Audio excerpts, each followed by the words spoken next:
Mulai ya. Assalamualaikum warahmatullahi wabarakatuh. Waalaikumsalam warahmatullahi wabarakatuh. Terima kasih kepada semuanya yang sudah hadir di sore hari ini, baik teman-teman di ruang Zoom maupun yang hadir di kantor PP Muhammadiyah Ahmad Dahlan. Di kantor PP Muhammadiyah Ahmad Dahlan sudah hadir Pak Busro Mukodas, selaku ketua yang membidangi bidang hukum. Hadir juga di sini Pak Ikhwan dari LBHAP, Ketua LBHAP. Kemudian ada Pak Trisno Raharjo dari Majelis Hukum dan HAM, selaku Ketua Majelis Hukum dan HAM. Dan kemudian hadir juga Pak Gufron, selaku Ketua Bidang Penelitian dan Kebijakan Publik Lembaga Advokasi Kebijakan Publik PP Muhammadiyah. Dan di ruang Zoom sudah hadir juga teman-teman media. Ada beberapa teman media sudah hadir. Ada Mbak Landung, kemudian Pak Syahrial dan yang lainnya. Pada sore hari ini kita akan menyampaikan beberapa hal terkait dengan penetapan Dewan Nasional dalam Perpres nomor 12 tahun 2025 tentang rencana pembangunan jangka menengah nasional. Seperti yang kita ketahui, proyek strategis nasional ini banyak menimbulkan prahara di tengah masyarakat yang kemudian menimbulkan juga konflik horizontal dan vertikal. Tidak jarang konflik-konflik horizontal antar masyarakat juga terjadi akibat dari proyek strategis nasional. Pada sore hari ini dari PP Muhammadiyah dalam hal ini majelis dan lembaga yang membidangi hukum akan menyampaikan beberapa hal terkait dengan persoalan-persoalan yang terjadi akibat dari proyek strategis nasional. Yang pertama, kami mintakan pernyataan dari Pak Busro Mukodas, selalu Ketua PP Muhammadiyah yang membidangi bidang hukum. Pada Pak Busro kami persilahkan. Assalamualaikum warahmatullahi wabarakatuh. Waalaikumsalam warahmatullahi wabarakatuh. Selamat sore rekan-rekan pers semuanya. Terima kasih atas atensinya untuk memenuhi undangan pimpinan pusat Muhammadiyah pada sore hari ini. Dan tentu saja saya dan teman-teman minta maaf karena ini mendadak, karena ada pertimbangan yang harus segera saya sampaikan sore hari ini, dan pertimbangan itu diantaranya baru masuk pada pagi hari ini. Nah, begini. Jadi rekan-rekan semuanya, pimpinan pusat Muhammadiyah itu memang sudah mempunyai satu ideologi gerakannya, gerakan keagamaan, sosial, kemasyarakatan, pendidikan, kesehatan dalam arti luas. Bagian dari itu adalah satu, itu memperkuat terus jangka panjang tradisi untuk melakukan satu langkah-langkah tidak hanya pemikiran tapi juga langkah-langkah konkret, proaktif gitu, terutama pada upaya-upaya untuk memberikan santunan dalam arti luas kepada masyarakat yang mengalami peminggiran, mengalami kerugian-kerugian, kekerasan-kekerasan, dan gerakan mengalami juga semacam radikalisasi. Dalam konteks itu, maka Muhammadiyah selalu mengikuti perkembangan apa yang terjadi di masyarakat bangsa dan negara kita. Itu satu. Yang kedua, Muhammadiyah selama ini selalu mengintegrasikan secara sungguh-sungguh, tidak hanya klaim-klaiman kosong, sama sekali itu bukan watak Muhammadiyah, yaitu antara gerakan keagamaan berbasis Islam tadi dengan spirit ideologi dan orientasi formal kenegaraan kita. Rumusan formalnya tidak mungkin dirubah karena itu ada di bagian tertinggi dan itu terpenting secara substansial fundamental, yaitu 4 paragraf pembukaan UUD 45. Di sana kalau kita baca ulang terus-menerus itu akan mempunyai kesimpulan bahwa orang-orang yang diberi kesehatan spiritual dan kewarasan berpikir itu akan bisa membaca dengan enak itu apa yang sesungguhnya diperoleh dari rumusan formal. Negara ini didirikan itu untuk apa? Nama Matias sebagai salah satu perintis negara kita dan juga perawat negara kita. Itu hakikatnya juga sama ya, dengan cita-cita yang tadi ada di dalam Islam itu. Nah, oleh karena itulah maka dengan pandangan awal seperti itu dalam konteks PIK 2 itu barusan saja kami diskusi sejak pagi tadi dengan teman-teman lembaga bantuan hukum advokasi publik PP Muhammadiyah yang sekarang ini ada dua yang hadir yaitu Mas Ikhwan sebelah kiri saya dan Mas Gufron sebelah kanan saya.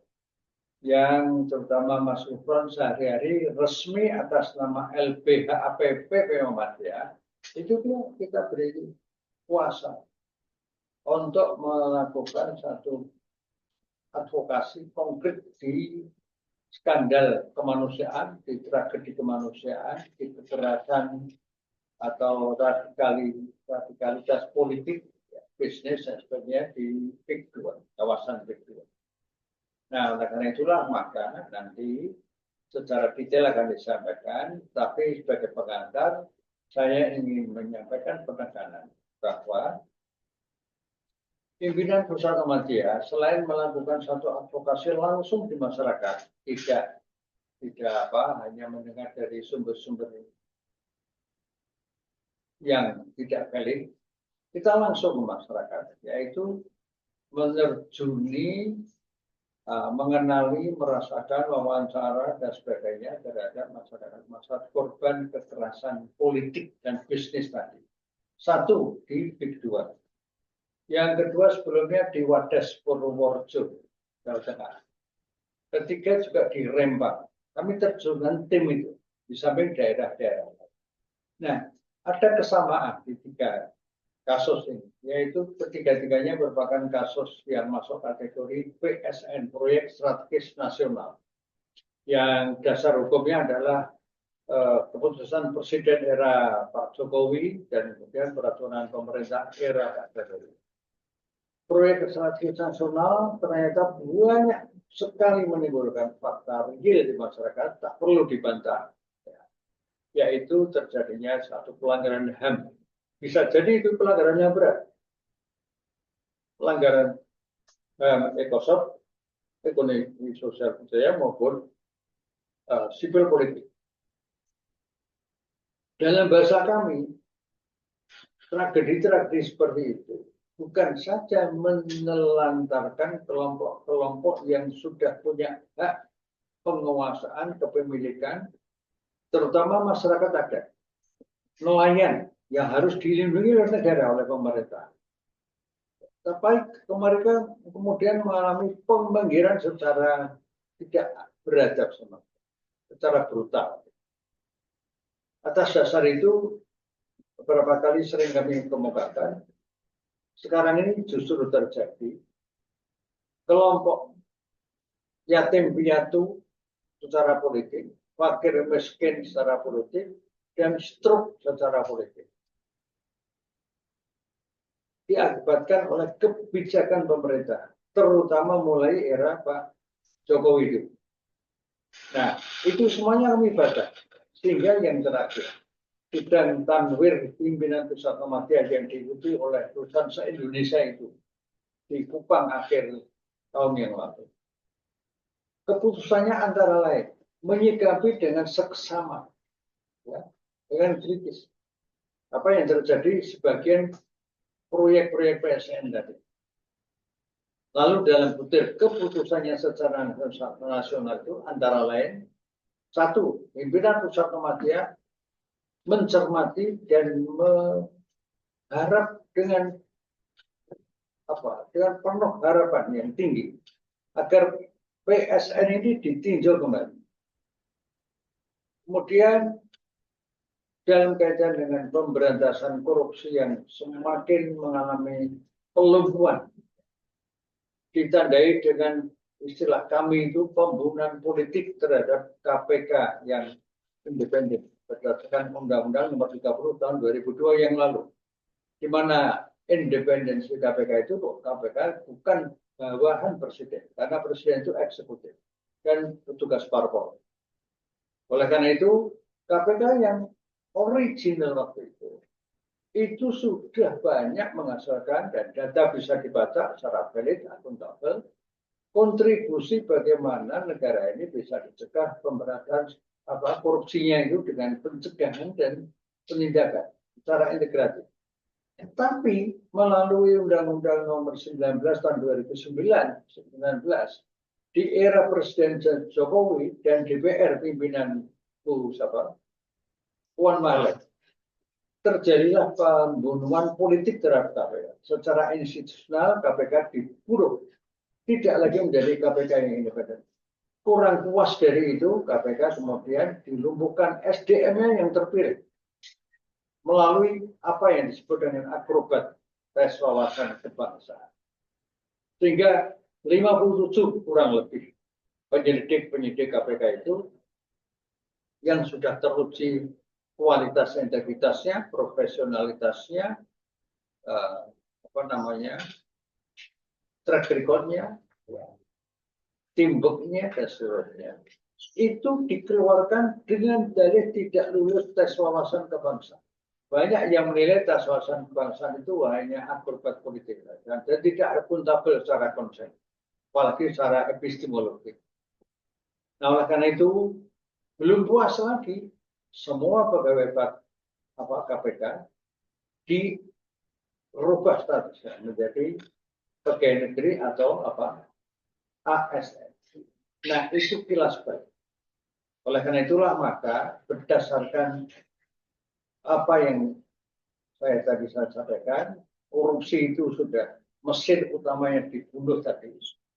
Maka Anwar Muhammadiyah di Kupang tadi mengamanatkan, meminta dengan sangat kepada Presiden yang terpilih, Presiden Prabowo Subianto, untuk menggunakan hak moral, ya, sekali lagi menggunakan hak moral konstitusionalnya, menerbitkan perpu, yaitu apa? Mengembalikan KPK yang tidak original sekarang ini, karena di bawah Presiden, dengan segala dampak destruktifnya seperti rekan-rekan dan publik melihatnya seperti sekarang ini, dikembalikan kepada KPK yang independen. Ya, independen. Penegak hukum itu harus dipandang apapun juga, polisi, jaksa, hakim itu harus independen. Nah, KPK yang sudah independen malah dilakukan pembunuhan. Pembunuhan politik lah. Maka Muhammadiyah akan mempertahankan konsistensinya, sikap istiqomahnya, justru sebagai salah satu bagian bentuk konkret untuk menunjukkan komitmen kenegaraannya, kerakyatannya, karena yang berdaulat di Indonesia itu rakyat. Bukan siapa bab 1 ayat 2 UUD 45 itu yang berdaulat atau kedaulatan berada di tangan rakyat. Jangan sampai ini hanya menjadi omon-omon, maka kasus PIK 2, Rempang dan sebagainya itu menjadi perhatian dari pimpinan pusat. Nah, untuk yang sekarang ini, yang PIK 2 karena keluarga dari LBAP ini sudah yang menguasai lapangan, ya, itu nanti kami persilakan untuk menyampaikan semacam laporan terakhir gitu ya, betul-betul aktual. Nah, tentu ada nanti pandangan-pandangan dari lain. Di sini ada Ketua LHKP Pak Rito, ada Ketua Pak Trisnoli, Ketua Majelis Hukum dan HAM, lalu Ketua LBHP itu tadi Mas Ikhwan, dan teman-teman yang lain. Saya kira gitu, terima kasih dan mudah-mudahan kita bisa memberikan pemenuhan hak kepada masyarakat, karena masyarakat itu punya salah satu esensi HAM, yaitu right to know, hak untuk tahu. Aktualisasinya kami harus tetap ada pers, yaitu pers yang independen, akuntabel, dan jangan direcoki atau diintervensi. Yang kawan itu. Terima kasih Pak Bushro yang sudah menyampaikan banyak hal kepada kita. Dan ini kita dengarkan ulasan atau pernyataan dari Pak Gufron selaku anggota LBHAP yang selama ini banyak terjun di lapangan dan mendampingi PIK, kalau kita lebih tenarnya dengan pagar laut. Pada Pak Gufron kami persilahkan. Assalamualaikum warahmatullahi wabarakatuh. Waalaikumsalam. Terima kasih atas kesempatannya. Izinkan saya Gufroni, Ketua Riset dan Advokasi Publik LBHPP Muhammadiyah. Pada kesempatan ini kami ingin menyampaikan perkembangan terbaru terkait dengan advokasi yang selama ini kami lakukan sejak tahun 2022. Dan sampai hari ini kami alhamdulillah masih terus bersama masyarakat Tangerang dan masyarakat Banten pada umumnya terkait dengan adanya sebuah fakta perampasan lahan. Perampasan tanah yang dilakukan oleh sebuah korporasi bernama Agung Seda Group melalui proyek Pantai Indah Kapuk 2. Ada beberapa kasus yang kami tangani baik secara publik maupun secara individu-individu.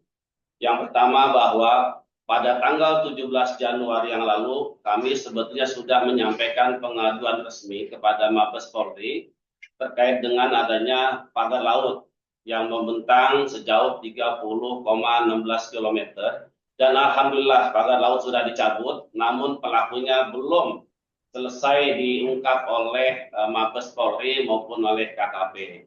Tentu kami menyayangkan ketika KKP bahwa ada 2 orang yang dianggap bertanggung jawab terkait dengan pagar laut, yaitu atas nama Arsin, Kepala Desa Kohor, dan juga Tarsin. Dan hanya dikenakan denda administratif sebesar 48 miliar. Padahal yang sesungguhnya yang kami adukan adalah terkait dengan pasal-pasal pidananya sesuai dengan undang-undang tentang pengelolaan wilayah pesisir dan pulau-pulau kecil, lalu undang-undang itu dan juga undang-undang tentang tata ruang yang seharusnya pelakunya bisa dijerat pidana dari mulai ancaman 4 tahun sampai dengan 10 tahun. Dan di Mabes Polri ternyata hanya menangani kasus pemalsuan dokumennya saja, dan itu sudah 4 orang tersangka.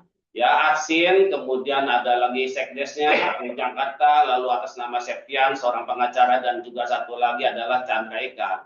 Yang kami adukan sebetulnya ada 7 orang, tetapi hanya beberapa orang yang ditetapkan tersangka. Oleh karena itu kami mendesak kepada Mabes Polri dan lembaga hukum terkaitnya untuk menuntaskan kasus pagar laut ini secara transparan, secara profesional, dan bisa diungkap siapa dalang atau aktor di balik kasus pagar laut dan juga pemalsuan dokumen. Itu yang pertama. Lalu yang kedua adalah terkait dengan perkara-perkara yang kami tangani secara individu. Yang pertama adalah kami memang dulu pernah menangani kasusnya Bapak Muhammad Saididu yang dulu dilaporkan oleh Ketua Abdesi Kabupaten Tangerang, tetapi memang kasus ini sepertinya redup ya karena memang sudah ada begitu banyak perhatian dan simpati kepada Bapak Muhammad Saididu. Dan sekarang yang sedang kami tangani adalah atas nama Bapak Charlie Chandra.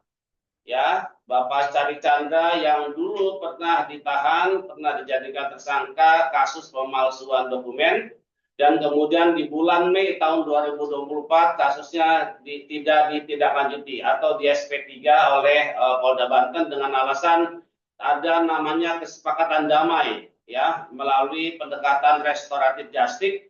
Dan ternyata kasus ini sekarang diangkat lagi oleh pengacara PIK 2 dengan mengajukan permohonan pra-peradilan kepada Pengadilan Negeri Serang, dan itu ternyata dikabulkan oleh hakim sehingga statusnya Pak Charlie Chandra sekarang menjadi tersangka kembali. Dan kami sudah lakukan upaya salah satunya adalah mengajukan permohonan perlindungan hukum kepada Bapak Kapolri agar kasus ini untuk kembali di SP3 kan karena nyata-nyata bahwa ini bukan kasus pidana, tapi ini adalah sebuah rekayasa atau kriminalisasi di mana Pak Charlie melalui orang tuanya mempunyai tanah seluas 8,7 hektar dan itu sudah rata oleh PIK 2 dan pemiliknya justru dikriminalkan. Dan hari ini, pagi tadi yang terbaru adalah kami juga mendapatkan kuasa dari salah seorang yang memiliki sawah dan tambak, ya, yang dimana bahwa sebelumnya memang beliau sudah dalam keadaan sakit, sedang dirawat dan dalam keadaan di apa, ada infus, kemudian ada bantuan oksigen. Itu ditanda kutip dipaksa untuk menandatangani surat penyerahan lahan atau kesediaan menjual lahan di hadapan oknum polisi dan oknum pengacara PIK 2. Jadi kita sudah mendapatkan kuasa dan tentu kita akan lakukan langkah-langkah hukum baik secara perdata maupun pidana agar bahwa perjanjian itu kita akan nyatakan bahwa itu adalah batal demi hukum. Perjanjian jual beli itu kita nyatakan tidak sah karena berada di bawah tekanan dan ancaman kriminalisasi. Dan kami lakukan langkah-langkah ini dengan seserius mungkin. Dan yang ketiga, terkait dengan penetapan 77 proyek strategis nasional oleh Bapak Presiden Prabowo Subianto, di mana dalam 77 proyek strategis nasional ternyata PIK 2 ya, atau yang kita sebut dengan PIK 2 PIK 2 sebentar. PIK 2 apa nih? Tropical Coastline itu ternyata tidak masuk dalam 77 PSN yang ditetapkan oleh Bapak Presiden Prabowo berdasarkan Perpres nomor 12 tahun 2025 tentang rencana pembangunan jangka menengah nasional tahun 2025 sampai tahun 2029 dengan tidak dimasukkannya ya PIK 2 Tropical Coastline, maka dengan sendirinya PIK 2 bukan bagian dari proyek strategis nasional. Jadi oleh karenanya kami meminta kepada masyarakat yang menjadi korban perampasan lahan untuk saat ini jangan sampai lahan berupa sawah dan tambak untuk dilepas dan dijual kepada pengembang PIK 2. Kalaupun misalnya mau dilepas, katakanlah misalnya karena intimidasi misalnya, maka haruslah dengan harga yang wajar, harga yang normal sesuai harga pasaran. Tidak dilakukan secara sepihak, tidak ditentukan secara sepihak oleh pengembang PIK 2. Dan bagi mereka yang sudah terlanjur melepaskan sawahnya, tanahnya, dan sudah menerima DP, maka itu bisa kami kategorikan adalah sebagai perjanjian yang tidak sah. Karena tidak berdasarkan kesepakatan harga. Dan oleh karena itu, maka perjanjian jual beli itu bisa dibatalkan. Dan sesungguhnya DP atau uang tanda muka yang diterima oleh warga itu bisa dinyatakan hangus menurut peraturan perundang-undangan. Sehingga kami minta kepada masyarakat mohon agar tanahnya untuk dipertahankan, haknya harus dipertahankan, jangan sampai dijual oleh pengembang PIK 2. Jadi itu saja yang bisa kami sampaikan sebagai update yang bisa kami lakukan. Insya Allah kami LBH APPP Muhammadiyah akan senantiasa bersama masyarakat yang terzalimi sebagai bagian dari amalan Al-Ma'un, dan oleh karenanya kami mohon dukungan, doa dan semuanya agar kezaliman yang ada di Banten bisa diselesaikan. Terima kasih. Nasrul minallah wa fatul qarib. Wassalamualaikum warahmatullahi wabarakatuh. Waalaikumsalam. Terima kasih kepada Pak Gufroni yang telah memaparkan terkait dengan hal-hal terkini. Sebelum nanti kita berikan kesempatan juga kepada Pak Sutrisno dan Pak Ikhwan, kami berikan kesempatan kepada teman-teman media yang ada di ruangan ini, walaupun ada di ruang Zoom, untuk bisa berinteraksi dengan kami. Silakan, bila ada hal yang ingin ditanyakan, kami persilakan.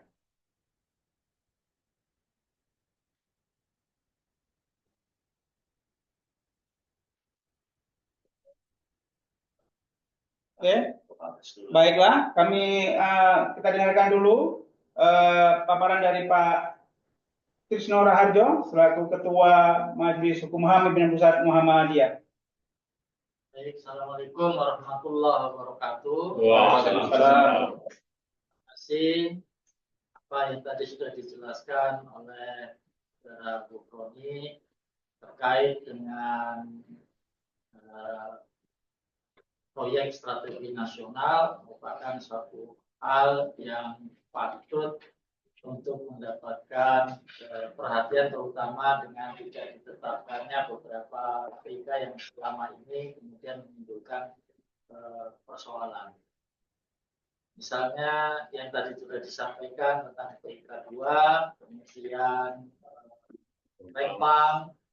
Dan saya mengikuti perkembangan di Rempang dan beberapa persoalan yang muncul dari masyarakat di Pulau Rempang tersebut. Sehingga sebenarnya proyek strategi nasional itu harus dilakukan secara hati-hati dengan mempertimbangkan segala persoalan yang ada di masyarakat.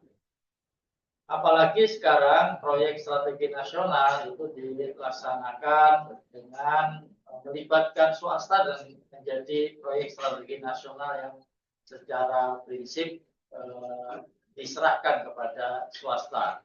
Sama halnya dengan Rempang maupun dengan PK 2. Jika hal-hal semacam ini perlu menjadi satu kajian.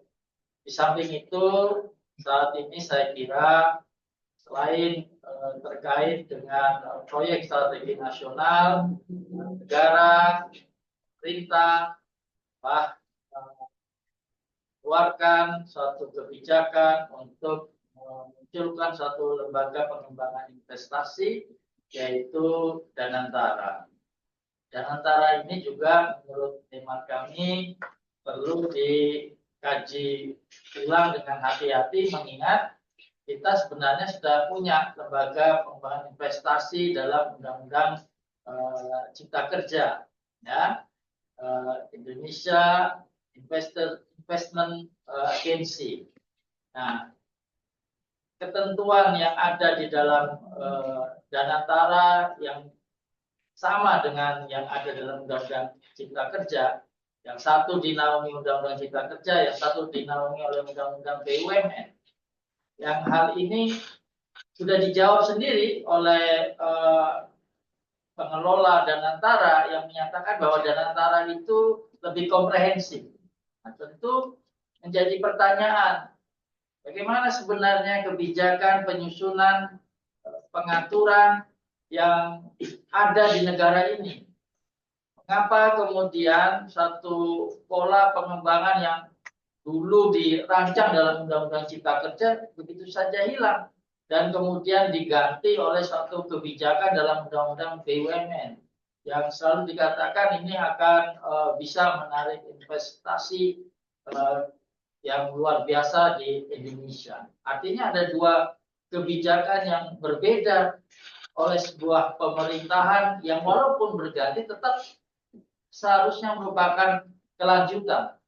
Artinya, yang ada dalam Undang-Undang Cipta Kerja seperti tidak terencanakan, yang sekarang pun seolah-olah kita lihat masih perlu dikaji secara mendalam. Menurut hemat kami, seharusnya perlu ada pendalaman yang baik di mana lembaga-lembaga investasi ini sebaiknya kita bangun seperti apa. Kita sebenarnya ingin, misalnya di negara tetangga kita ada Temasek yang kemudian bisa masuk kemana-mana. Seolah-olah kita ingin meniru Temasek dengan Danantara, tapi kita punya lembaga investasi di dalam Undang-Undang Cipta Kerja yang sebenarnya juga mau dibangun seperti itu. Nah, ini menjadi sebuah dilematis bagi pandangan kami, bagaimana sebenarnya hukum yang ingin kita bangun untuk menaungi lembaga investasi. Artinya, ya sebenarnya ada dua lembaga investasi. Dua lembaga yang menghabiskan dana dan dilindungi oleh undang-undang, tidak boleh dituntut, tidak boleh diaudit. Sehingga ini menjadi sebuah permasalahan yang harus diselesaikan. Nah, menurut hemat saya, pada tempatnya ini perlu dilakukan pengkajian mendalam, negara harus hati-hati. Kalau perlu ya ini dihentikan dulu agar disinkronkan antara badan investasi lembaga investasi Indonesia dengan Danantara. Maunya seperti apa? Kalau pandangan kami tidak memiliki dasar yang kuat untuk melakukan pengembangan investasi, disayangkan kalau ini benar-benar terjadi ada penyusunan kebijakan yang belum tegas dilakukan oleh pemerintah. Saya kira itu tambahan dari saya. Terima kasih. Wassalamualaikum warahmatullahi wabarakatuh. Assalamualaikum warahmatullahi wabarakatuh. Terima kasih Pak Kris. Terakhir kita dengarkan dari Pak Ridho Alhamdi, Ketua Lembaga Hikmah dan Kebijakan Publik Pimpinan Pusat Muhammadiyah. Kepada Pak David kami persilakan. Oh Pak Ridho. Oh Pak Ridho. Pak Ridho David. Pak Ridho silakan Pak Ridho. David Ridho. David Alhamdi atau Ridho Effendi ya. Terima kasih Pak Alfian, Sekretaris MHH. Jadi tadi sudah perwakilan dari Pak Gufroni, LBH, Pak Trisno, Ketua MHH, tentu tadi diawali oleh Pak Busro. Saya hanya ingin mengakhiri bahwa Perpres sudah ada 77, artinya ini evaluasi kami sebelumnya, mayoritas PSN ini kan bermasalah, baik bermasalah tidak berdampak atau merugikan masyarakat sekitar, dan juga sangat minim atau melanggar hak asasi manusia. Itu yang kami lakukan pendampingan baik di Rempang ataupun di Bendungan Bener, ataupun juga yang non-PSN di Trenggalek, termasuk juga konflik agraria di Banyuwangi. Nah, tentu Pak Gufron tadi sudah menjelaskan kasus PIK yang sudah dikawal secara detail. Ya, tentu ini bagian dari amar ma'ruf nahi mungkar yang mana Muhammadiyah selalu concern. Muhammadiyah sejak 1912 sampai saat ini sudah lebih dari 1 abad, kita menjadi bagian yang akan terus menyuarakan jika kebijakan-kebijakan pemerintah itu merugikan masyarakat secara luas, maka Muhammadiyah akan tampil di depan sebagai spirit al-ma'ruf.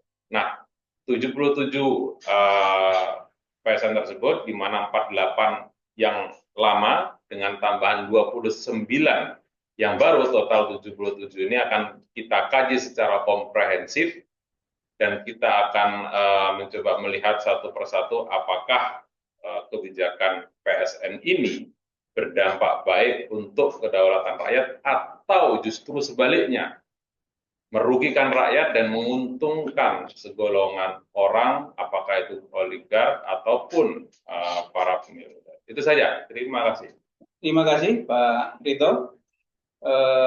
Sekali lagi terima kasih kepada rekan-rekan yang sudah hadir. Masih ada. Oke. Terima kasih kepada rekan-rekan yang sudah hadir. Silakan bila ada hal yang ingin ditanyakan, kita masih ada waktu dari 5 menit lagi sebelum waktu berbuka tiba. 20 menit. Oh, 20 menit ya. Itu tadi Waktu Bali ya? Bali loh. Oke, masih ada waktu 20 menit. Silakan bila ada yang ingin disampaikan. Ada.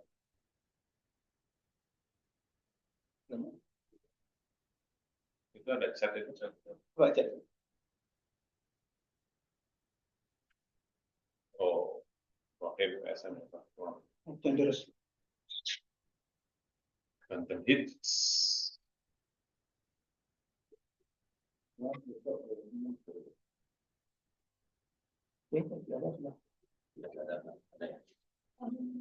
Oh ya, silakan. Silakan. Strategi penyikapannya itu mau gugatan secara konstitusional atau mau gimana dari Silakan. Ya, kalau untuk FIK 2 ya, itu kan karena sudah tidak lagi sebagai bagian dari PSN ya, maka tentu berlakulah bisnis to bisnis. Jadi kalau dia mau beli tanah, tentu hitungannya harus hitungan bisnis. Tidak boleh sepihak gitu. Karena di sana kan harganya ditawar 50.000, bahkan ada yang 30.000. Maka langkah-langkah hukum nanti mungkin kita juga akan mengumpulkan masyarakat yang menjadi korban perampasan tanah ini, ya, untuk bersama-sama dengan kami dari LBH Muhammadiyah mengajukan ya semacam gugatan perdata. ya menuntut pengganti kerugian atau menyatakan bahwa transaksi itu dinyatakan tidak sah menurut pengadilan. Supaya ini juga agar masyarakat yang belum melepaskan tanahnya untuk dia tidak langsung menjual ke pengembang PIK 2 itu. Jadi kalau untuk PIK 2 rencananya begitu. Termasuk juga ada beberapa perkara yang mungkin kita juga lakukan secara pidana ya. Ada beberapa kasus yang perlu kita lihat bahwa memang ini sudah ranahnya pidana. Terima kasih penjelasan itu. Ya. Silakan, masih ada yang ingin ditanyakan? Tanyakan? Kalau tidak, saya cukup. Terima kasih sekali lagi kepada rekan-rekan yang sudah menyempatkan hadir. Semoga apa yang kita ikhtiarkan membawa dampak baik bagi semuanya. Semoga tidak ada lagi korban-korban PSN selanjutnya. Dan tujuan terkait dengan kemakmuran untuk semuanya bisa dapat terwujud. Baiklah, sekian dari kami. Assalamualaikum warahmatullahi wabarakatuh. Waalaikumsalam.